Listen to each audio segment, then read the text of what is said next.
The camera is in the unsteady hands of a prisoner, but the apparent scene is still startling. Convicts in a southern Russia penitentiary being recruited to fight the Kremlin's war in Ukraine, according to a witness. It's an offer being made in cramped prisons across Russia. One prisoner, like many in this murky underworld it's rare to glimpse inside, wanted his identity hidden as he explained the deal. Rapists, pedophiles, extremists, terrorists are not taken. Murderers are accepted. Какие условия contract? What are the terms of the contract? Amnesty in 6 months. Что по деньгам обещают? What kind of money are they promising? Somebody talks about 100,000 rubles, somebody about 200,000. Russia's small victories in this war have come with huge losses, and after about 6 months, regular soldiers have been hit hard, with up to 60,000 Russian dead or wounded troops, say Western officials. So now Russia is making ugly choices in its ugly war, sending convicts to fight. But for this prisoner with years left on a drug sentence, joining up swaps certain incarceration for a slim chance at freedom. If it's real, then I'm all for it. It's either be in prison for 9 years or get out in 6 months if you are lucky. But that's if you are lucky.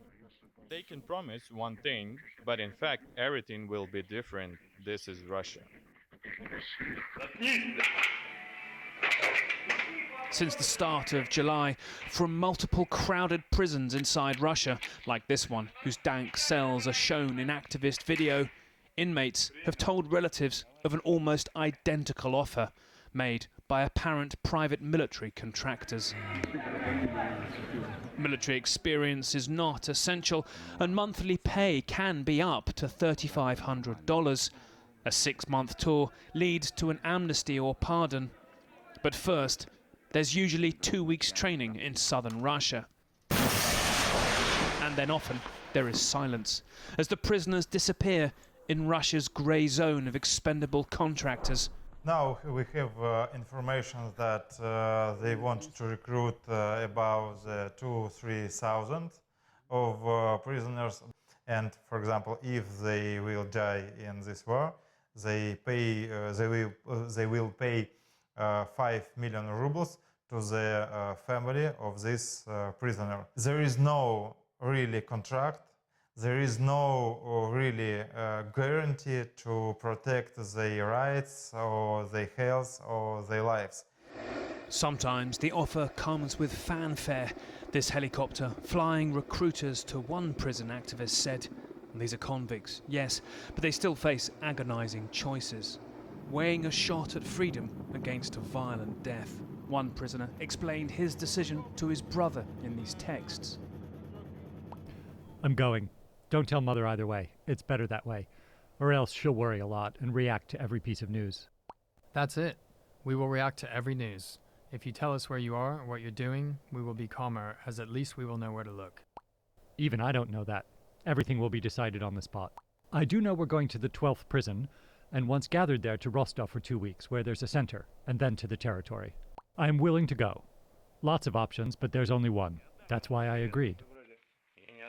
Another prisoner's sister describes how he almost vanished after receiving the offer. There's no definitive proof he is in Ukraine. He rang his mother on the 10th and said he was in Rostov. And to all of her questions he replied, "Mother, I can't talk." Before she was glad he should go, as he would get money, but now, when I talk to her, she's afraid. All have the same scenario. Their men ask them to send their passport details so they can get their salaries. And then there is silence. What contact there has been darker still.